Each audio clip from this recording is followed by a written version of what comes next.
Halo Bapak Ibu, saudara-saudari sekalian, lovers and haters. Salam cerdas Indonesiaku. Jumpa lagi kita pada kesempatan kali ini. Bagi Anda yang belum subscribe channel saya, silakan subscribe channel saya. Tekan loncengnya agar Anda dapat notifikasi setiap kali saya mengupload video saya.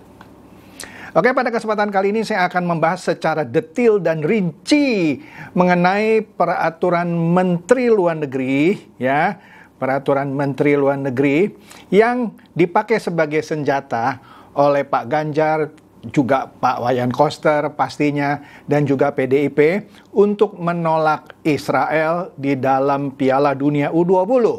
Ya, saya akan bahas dengan rinci. Tolong disimak video saya ini sampai akhir supaya Anda mendapatkan pengertian yang komprehensif. Oke, saya pernah mendapatkan komen, kalau Pak Chandra ngomong soal bisnis, soal money game Ponzi, memang dia pakarnya. Tapi kalau politik, dia bukan ahli politik katanya. Saya kasih tahu ya. Saya belum pernah bicara ini ya, tapi sekarang saya kasih tahu Anda. Saya pernah menjadi caleg nomor 1 di salah satu partai politik, tapi saya nggak usah sebut ya. Di satu daerah yang pemilu sebelumnya dia menang. Artinya Anda tahu dong posisi saya kira-kira seperti apa, ya kan? Karena saya ditaruh sebagai caleg nomor 1 di daerah yang mana partai politik itu di pemilu sebelumnya dia menang. Tapi saya tidak lama di situ. Karena saya melihat, panjanglah ceritanya, saya mengundurkan diri. Bayangkan, saya caleg nomor 1, tapi saya mengundurkan diri. Akhirnya saya pikir itu bukan bidang saya lebih baik di bisnis gitu ya. Jadi kalau Anda bilang saya nggak ngerti politik, jangan-jangan Anda yang nggak ngerti politik ya. Sekarang saya akan bahas Permenlu ya, yang digunakan sebagai senjata oleh Pak Ganjar dan Iwayan Koster serta PDIP, dan saya akan bilang mereka salah menggunakan senjata. Akan saya buktikan, saya ambil 3 sumber, kita bedah ya sampai akhir, maka dari itu jangan di skip untuk memperlihatkan siapa yang benar, siapa yang salah. Oke? Serius saya ya. Makanya dari itu kita lihat dulu. Nah, kita lihat dulu nih berita satu ya. Saya ambil 3 sumber ya.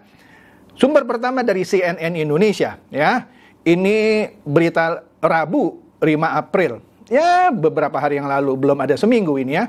Minggu lalu tepatnya. Tapi hari Rabu 5 April 2023. Judul beritanya, Kemlu Kementerian Luar Negeri, soal Permenlu larang delegasi Israel ke Indonesia. Titik 2, cuma untuk Pemda. Nah, maksudnya apa? Nah, makanya jangan di skip. Kalau Pemda yang mau melakukan hubungan itu dengan Israel, berlaku Permenlu ini. Tetapi kalau yang skalanya internasional, tidak berlaku. Nah, kita lihat dulu lah beritanya ya. Dan sekali lagi jangan di skip karena saya akan bahas 3 sumber ya. Semakin lama semakin rinci ya. Di sini kalau kita baca ya, Kemlu nih kesel nih karena Pak Ganjar waktu diwawancara sama Najwa Shihab di podcastnya Narasi namanya, yang juga sudah pernah saya bahas. Kalau Anda belum nonton, Anda nontonlah. Ya, Anda cek aja yang judulnya Ganjar Minta Maaf ya. Ada di konten saya ini. Di situ Pak Ganjar bilang, kan ada Permenlu yang nggak boleh, yang ngatur tidak boleh Israel datang bla bla bla gitu. Nah, kita dengarkan ini ya. Ini penjelasan dari Kementerian Luar Negeri. Kenapa ini penting? Karena ada juga yang komen sok pinter gitu ya. Di channel saya, dia pakai Permenlu ini tanpa dia juga ngerti apa Permenlu ini gitu. Nah, di sini Kementerian Luar Negeri buka suara mengenai peraturan Menteri Luar Negeri yang disebut-sebut melarang delegasi Israel di forum-forum resmi di Indonesia. Itu kan yang disebutkan oleh Pak Ganjar kan. Aturan itu yakni peraturan Menteri Luar Negeri atau Permenlu gitu ya, nomor 3 tahun 2019 yang umurnya baru 4 tahun. Ya, bukan masalah 4 tahun sih ya. Oke lah, lanjut dulu deh ya. Tentang panduan umum hubungan luar negeri oleh pemerintah daerah. Sekali lagi ya, panduan umum hubungan luar negeri oleh pemerintah daerah. Dari judulnya aja sudah jelas, hubungan luar negeri oleh pemerintah daerah. Tidak disebut hubungan luar negeri oleh pemerintah pusat. Di sini saja sudah jelas. Oke lah, kita bahas lagi sampai detail. Nah, ini sangat menarik ya. Saya mau Oke deh, juru bicara Kementerian Luar Negeri RI, Teuku Faisasyah, mengatakan Permenlu itu dibuat untuk memberikan pedoman bagi pemerintah daerah dalam melakukan hubungan luar negeri. Sekali lagi, pedoman bagi pemerintah daerah dalam melakukan hubungan luar negeri. Ya kan, tapi kalau bola itu pertandingannya dilakukan di Bali, dilakukannya di Solo, ya, which is Jawa Tengah, bukannya itu pemerintah daerah? Bukan, karena yang mengatur pusat, yaitu pemerintah. Memang dilakukan di beberapa daerah, bukan hanya di satu daerah. Oke, lanjut dulu deh ya, biar Anda tambah pinter ya. Nah, baca lagi nih ya, saya garis bawahi, tegas dia tuh ya. Permenlu itu sifatnya pedoman. Dengan demikian, dari sedemikian banyak pasalnya banyak. Terkait pedoman yang diberikan, ada juga rujukan mengenai Israel dan Taiwan, katanya ya. Ujar Faisasyah ketika ditemui di Kementerian Luar Negeri RI Rabu lalu.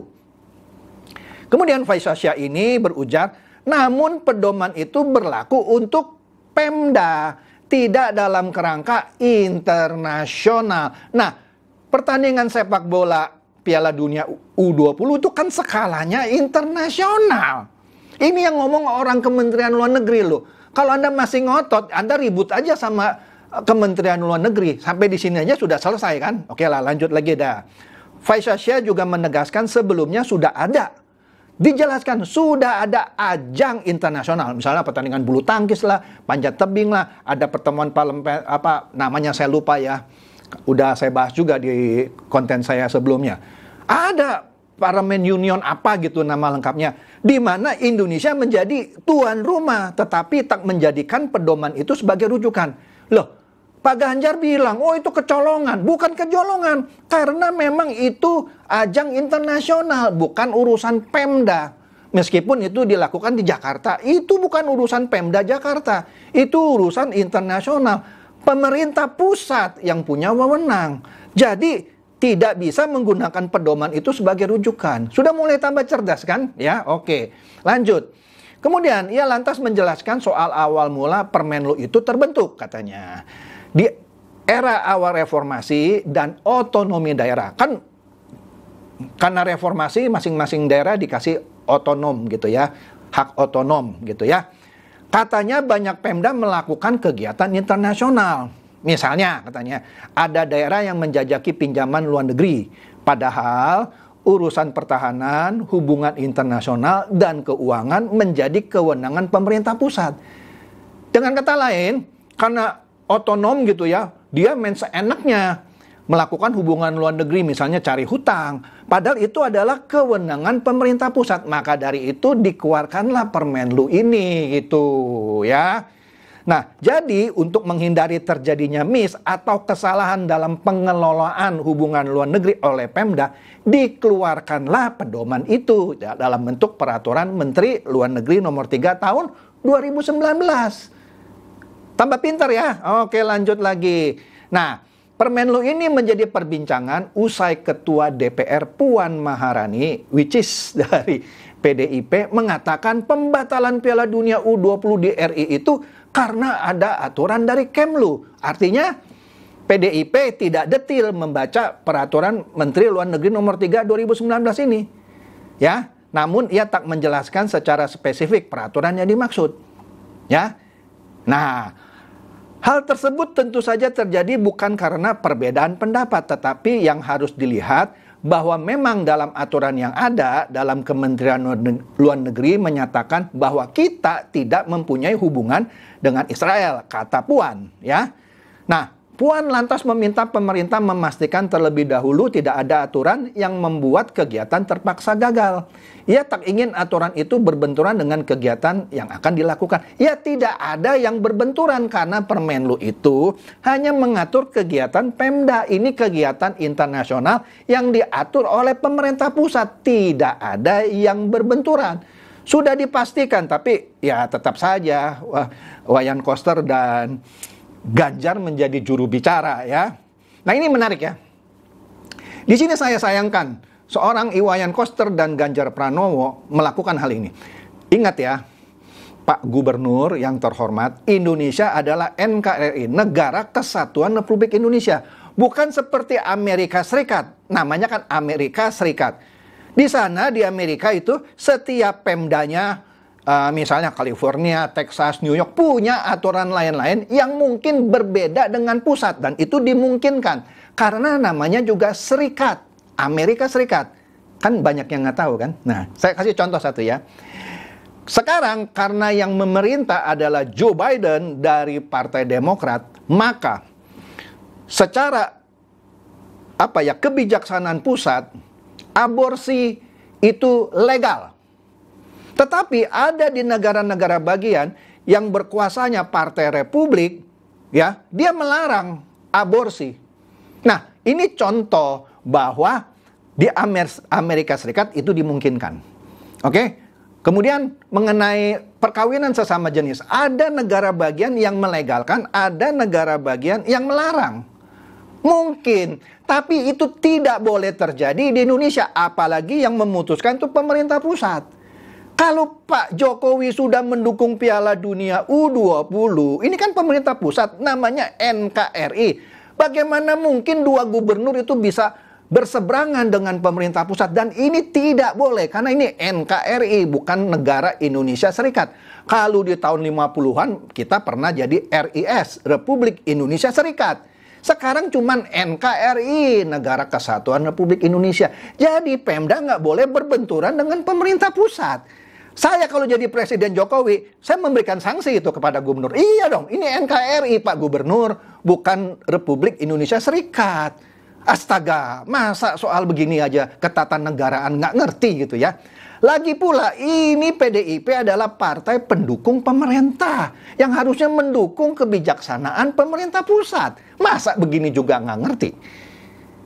Pak Jokowi pun juga kader PDIP, tapi dengan kasus ini dia membuktikan dia bukan lagi petugas partai. Mungkin dia kesel kali, dia nggak mau disebut petugas partai.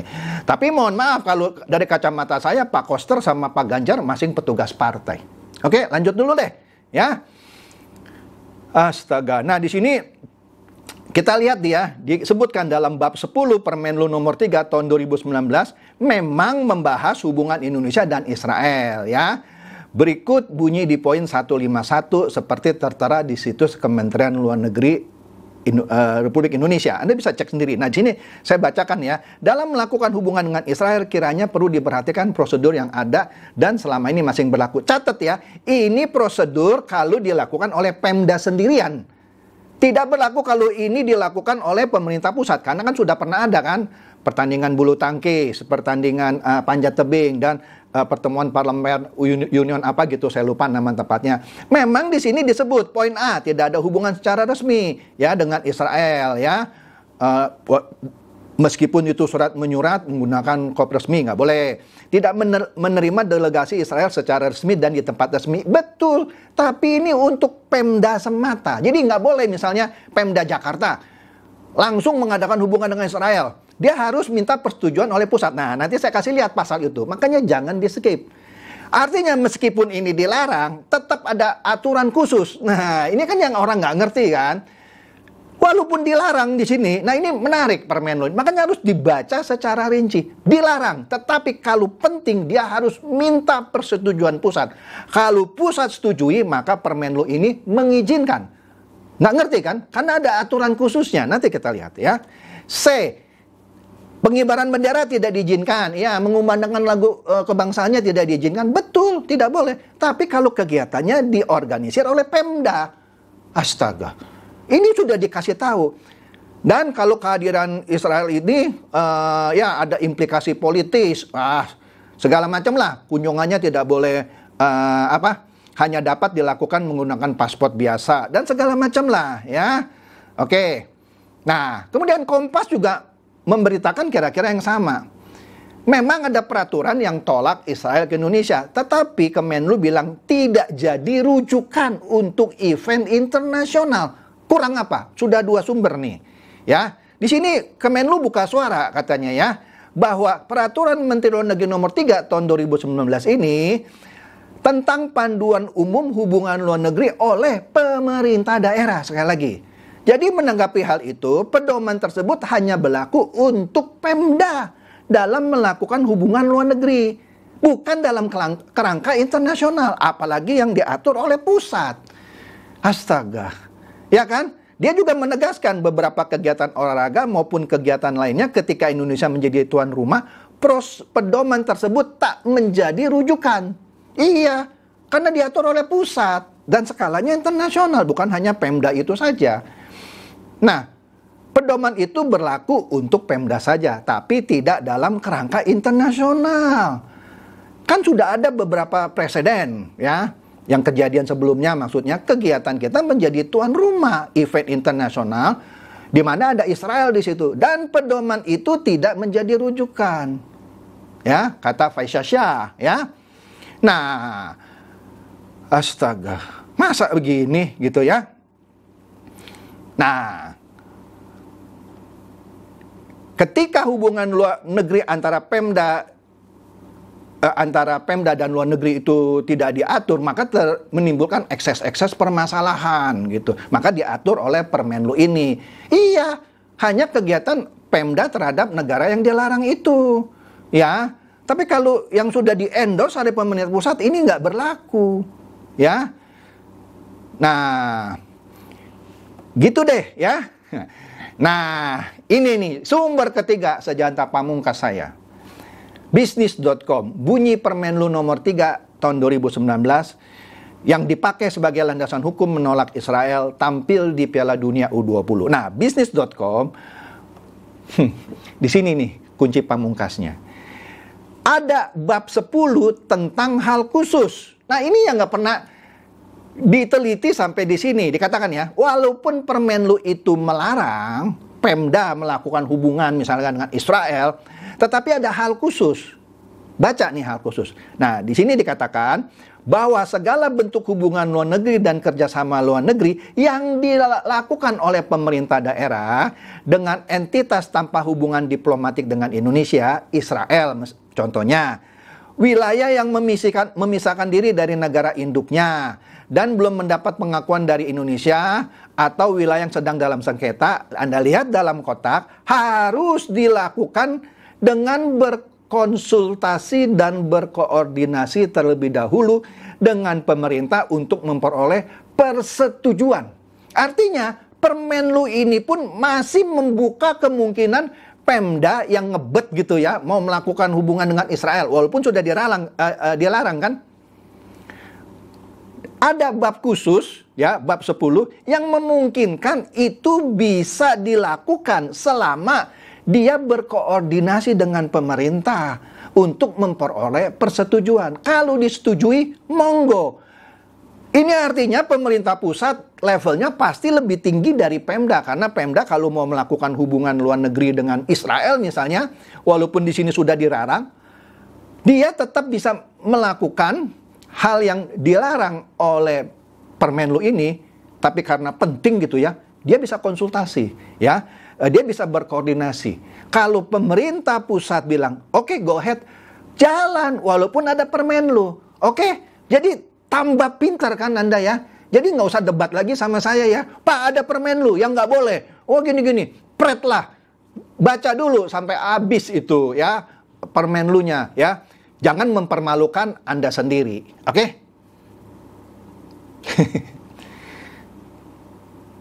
Itu aja deh, ya. Karena sudah berhari-hari saya kayaknya gemes banget ya. Permenlu yang nggak ada apa-apanya dipakai sebagai senjata, sebagai pembenaran. Dan ini memecah netizen juga. Tuh kan, Pak Ganjar benar, karena ada Permenlu katanya. Yang bisa menjatuhkan Jokowi. Siapa bilang Permenlu ini enggak menjatuhkan Jokowi? Permenlu ini malah mengatur pemerintah bisa memberikan hak, mengizinkan Pemda tetap melakukan hubungan dengan Israel misalnya, kalau disetujui. Kan ada bab 10 hal khusus. Oke? Semoga dengan bahasan saya ini jangan lagi debat soal Permenlu sama saya ya. Anda hanya akan mempertontonkan kedunguan Anda ya, yang nggak ngerti tapi sok ngomong Permenlu. Oke? Oke lah, demikian saja. Semoga ini mencerdaskan dan mencerahkan Anda semua. Silakan share video saya ini kepada teman, sahabat, atau kerabat supaya mereka tambah cerdas mengenai Permenlu nomor 3 tahun 2019 yang sering dipakai sebagai senjata untuk menolak Israel. Oke? Seperti biasa, terima kasih.